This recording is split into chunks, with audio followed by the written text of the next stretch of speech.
The vast emptiness of space stretched before the human starship Sentinel, its sleek hull reflecting distant starlight.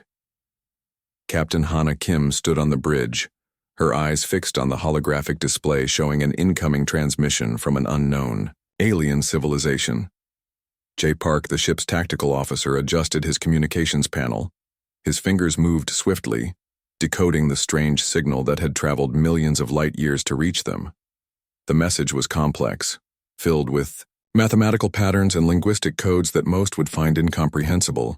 "Captain," Jay called out, "we've got a full translation coming through." The alien transmission was direct and surprisingly arrogant. They called themselves the Galactic Confederation, a union of advanced species that had been exploring the universe for thousands of years. Their message was clear. Humanity was to be categorized, controlled, and ultimately subjugated. "Attention, human vessel," the transmission stated. "Your species has been identified as a developing civilization. By Confederation law, you are required to submit to immediate territorial review and potential relocation." Hana raised an eyebrow. The alien voice was mechanical, devoid of emotion, completely unaware of the human spirit that burned beneath their words. Jay leaned closer to the captain. "They think we're just another primitive species they can push around." The ship's computer began processing the detailed demands. The aliens wanted complete access to human colonies, the right to relocate human populations, and full control of any resource-rich planets within human-claimed space. What they didn't realize was that humans had a unique capacity for resistance that no galactic database could predict. Outside the ship's viewport, a massive alien vessel materialized. Its design was unlike anything humans had ever seen, a complex structure of interlocking geometric shapes that seemed to defy traditional spacecraft engineering. Multiple energy signatures suggested advanced weaponry and technology far beyond current human capabilities. "Incoming communication," the ship's AI announced. A holographic image appeared, a creature with multiple eyes and a body that seemed to shift between solid and liquid states. Its voice was a calculated blend of technological translation and condescending diplomacy. "Human vessel, this is Confederation Representative Kirill Vex. Your compliance is not a request. It is a requirement." Hana maintained her composure.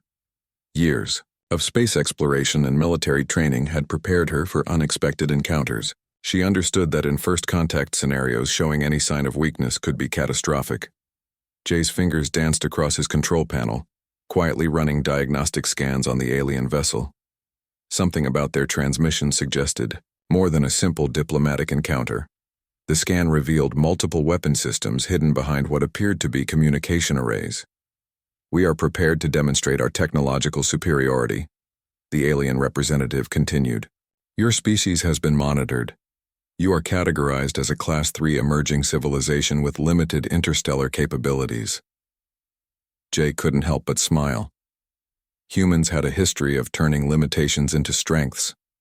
Every technological leap in human history had come from moments when others believed them incapable. The alien vessel began projecting detailed schematics of proposed human territory redistribution. Entire colonial zones were being redrawn, with human settlements marked for potential relocation or complete elimination.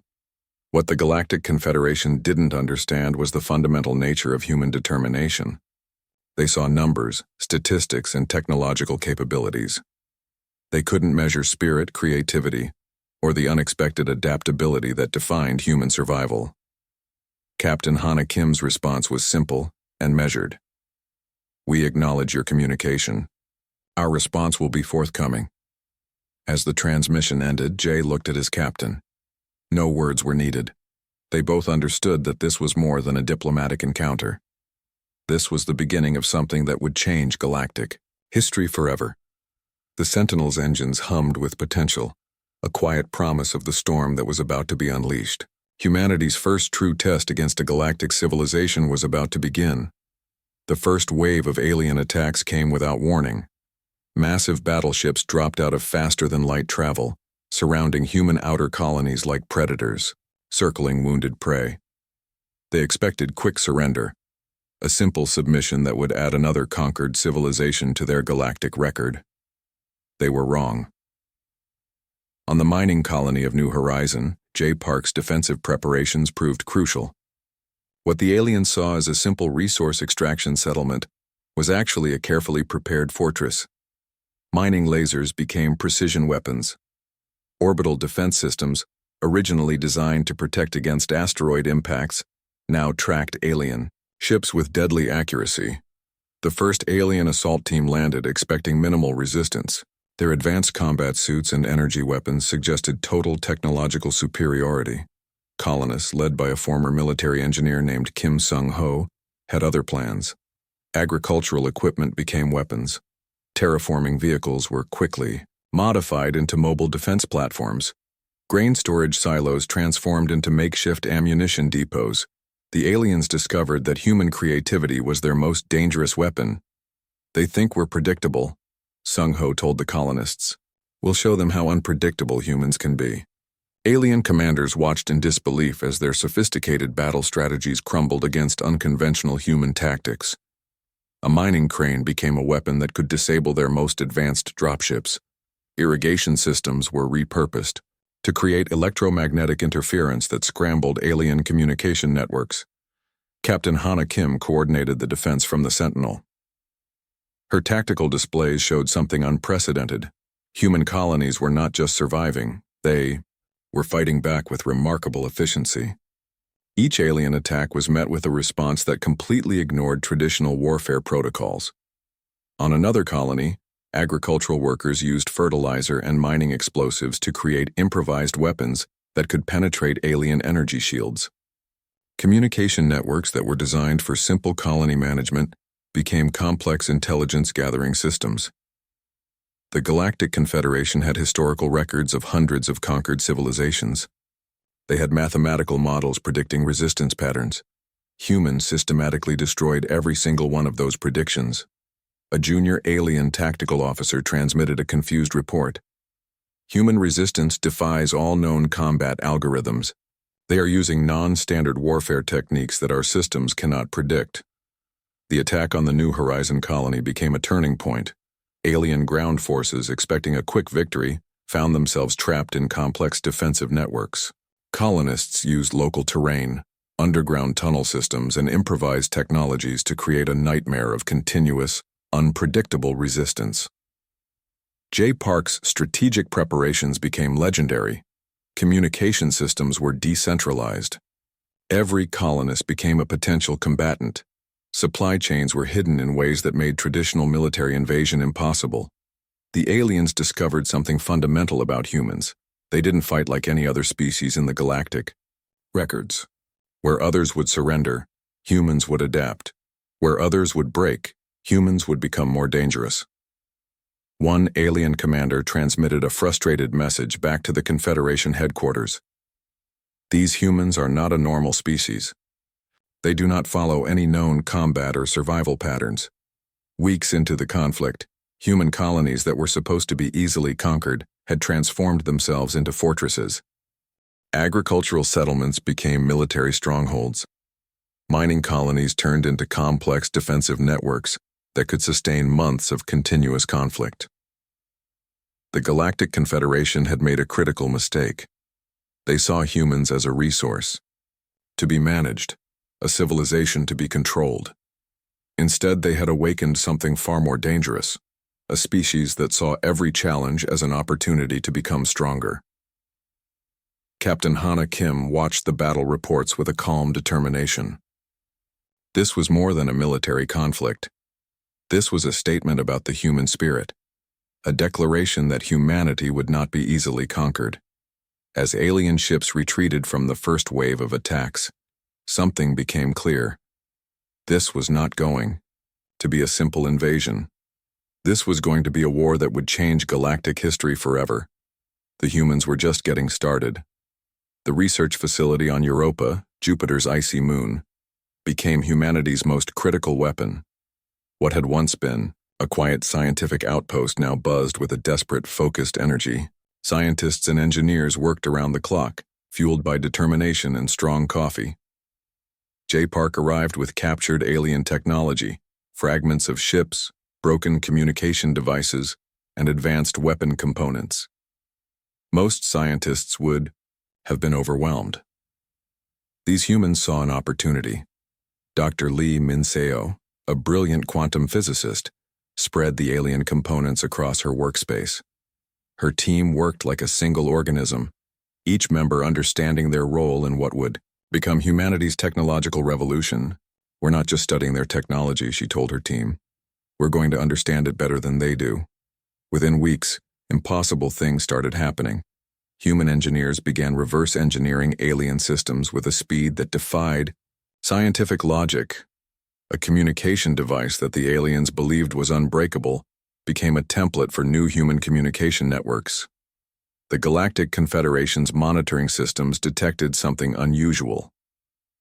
Human technological development was happening at an exponential rate that violated every known scientific prediction. Where other species would take decades to understand advanced technology, humans were making breakthrough after breakthrough. Alien weapon systems that were designed to be unbeatable were quickly becoming obsolete. Human scientists discovered that what the aliens saw as advanced, humans saw as just another problem to solve. A captured alien battleship became the most valuable research object in human history. Every system was studied, understood, and then dramatically improved. The original designers would have been horrified to see how quickly humans were transforming their technology. Military research centers worked alongside civilian scientific teams.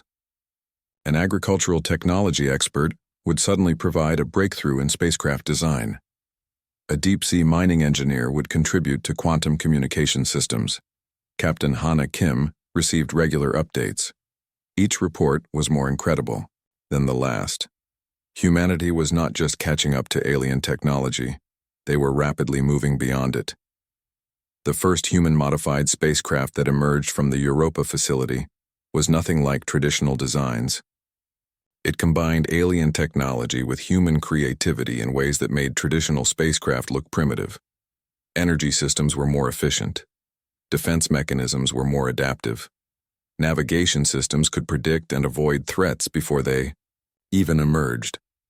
Alien reconnaissance teams watching human space began to realize something was changing. The ships they were observing were becoming less and less like the vulnerable vessels they had initially encountered. Dr. Lee's team discovered something even more remarkable. Human biological systems could be subtly enhanced to interact with the alien technology in ways the original designers never anticipated. What was meant to be a control mechanism became a pathway for human adaptation. They designed these systems to limit, Dr. Lee explained to her team. "We're going to use them to expand." Military strategists started developing new combat doctrines that completely ignored traditional warfare concepts. Every alien technological limitation became a potential human advantage. Weapons were no longer just about destruction. They became complex, adaptive systems that could change strategy in microseconds. The Galactic Confederation's computational models began failing. Their predictions became less and less accurate. Humans were not following any known technological development pattern. J. Park watched the first set of modified human fighters launch from Europa. They moved with a fluidity that was both beautiful and terrifying. These were not just improved spacecraft. These were something entirely new. "They have no idea what's coming," he muttered. The technological leap was more than just an advancement. It was a statement. Humanity was telling the universe that they would not be contained, controlled, or limited by anyone's expectations. The war was about to change forever, and the Galactic Confederation had no idea how completely they had underestimated the human capacity for innovation. The stars became a battlefield unlike any in galactic history. Human fleets moved with a precision and creativity that shattered every known combat strategy. The Galactic Confederation discovered that human unpredictability was their most devastating weapon. Captain Hana Kim led the assault fleet, her modified starship Sentinel cutting through alien defensive lines like a knife. Each maneuver was a complex dance of technological innovation and human intuition. Alien commanders watched in horror as their most sophisticated defense systems collapsed. J. Park's tactical algorithms had transformed space combat into an art form. Where traditional military doctrine suggested direct confrontation, Humans introduced chaos. Ships would suddenly split, merge, redirect, movements that violated every known principle of spaceflight. The battle near the Epsilon Eridani system became a turning point. 50 human ships faced a Confederation battle group of over 300 vessels. The alien commanders were confident of total victory. They were wrong. Human ships used quantum communication techniques that made their movements impossible to predict. What looked like a scattered formation was actually a perfectly synchronized attack network.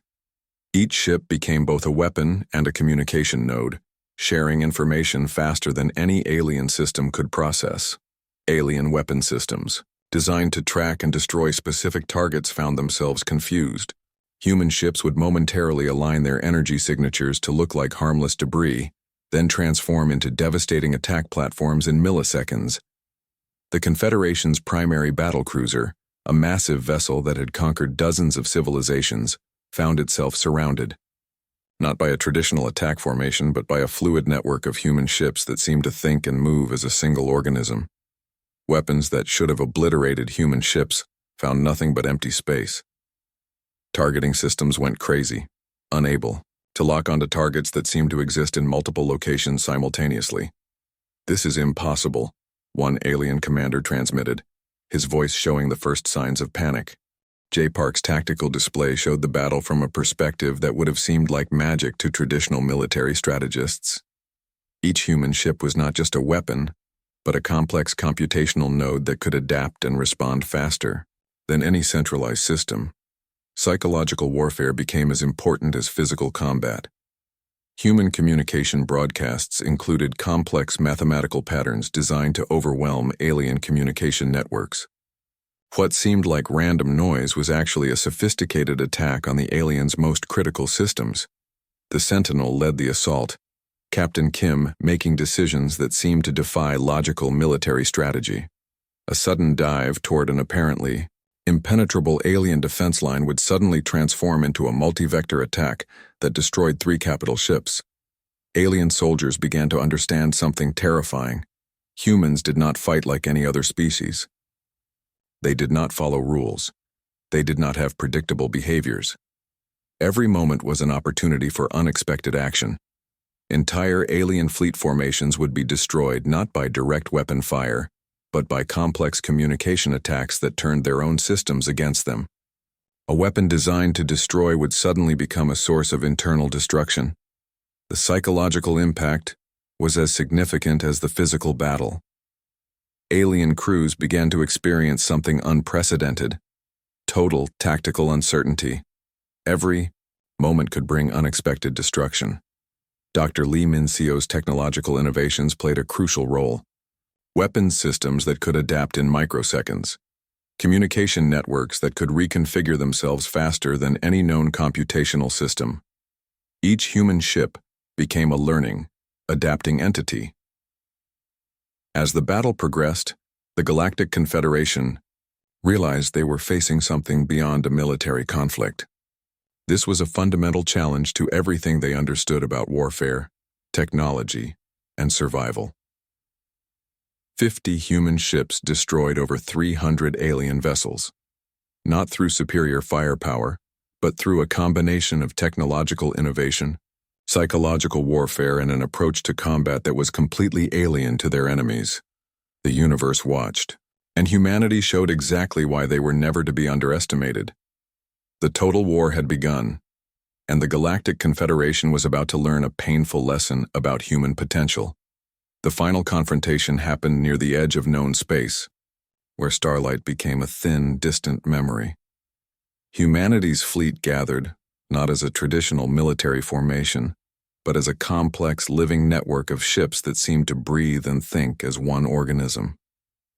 Kirill Vex, the Galactic Confederation's supreme leader, watched in disbelief. The humans had done the impossible. They had not just defeated the most advanced civilization in the galaxy. They had completely transformed the understanding of what was possible. Captain Hana Kim stood on the bridge of the Sentinel, her eyes reflecting the holographic displays that showed the approaching alien fleet. Jay Park worked beside her, his fingers moving across computational systems that seemed to predict battles before they even began. The alien fleet was massive, thousands of ships representing centuries of technological development. They represented civilizations that had conquered hundreds of worlds. They believed this would be a simple extermination. They were wrong. Human ships moved in patterns that defied traditional physics. Each vessel was more than a weapon. It was a complex computational node that could adapt, learn, and respond faster than any centralized system. Where alien ships followed strict military protocols, human ships danced across the battlefield like living things. Dr. Lee Min-seo's final technological innovations became evident. Weapons that could change their fundamental nature in microseconds. Communication systems that could turn an enemy's technology against itself. Each human ship was a weapon that could think, learn, and transform. The first wave of alien attacks collapsed before they could even fully form. Human ships would appear, exactly where the aliens didn't expect them, striking with precision that seemed almost supernatural. Entire alien battle groups would find themselves destroyed before they could even understand what was happening. Psychological warfare became as important as physical combat. Human communication broadcasts included complex mathematical patterns that would overwhelm alien systems. What seemed like random noise was actually a sophisticated attack that broke down alien computational networks. Kirill Vex transmitted a final desperate message. It was a transmission that would be remembered throughout galactic history, a moment of complete surrender. Humans must never be provoked again, the transmission stated, a mixture of fear and begrudging respect. The battle lasted less than 3 standard hours. Thousands of alien ships reduced to drifting debris, not through overwhelming firepower, but through a combination of technological innovation, psychological manipulation, and an approach to conflict that was completely unpredictable. Jay Park watched the final moments of the battle with a calm determination. This was more than a military victory. This was a statement about the human spirit, a declaration that humanity would define its own path in the universe. Captain Kim understood something fundamental. This was not just about winning a war. This was about showing the universe that humanity would not be controlled, limited, or underestimated. The Sentinel systems recorded everything. Every moment would become a historical record, a testament to human potential. As the last alien ships were destroyed, something remarkable happened. The human fleet did not celebrate with traditional military displays. Instead, they began immediate rescue and recovery operations. Surviving alien crews were surprised to find themselves treated with unexpected compassion. Kirill Vex's final transmission became a legend. Not just a surrender, but a recognition of something more profound. Humans were not just another species to be conquered. They were something entirely new. The galactic landscape had changed forever. Civilizations that had watched the conflict now understood a simple, terrifying truth. Humanity was not just another species. They were a force of nature. Dr. Lee looked at the computational models of the battle. What had seemed impossible had become reality. Humanity had not just survived. They had transformed the very understanding of technological potential. The war was over, but humanity's journey was just beginning.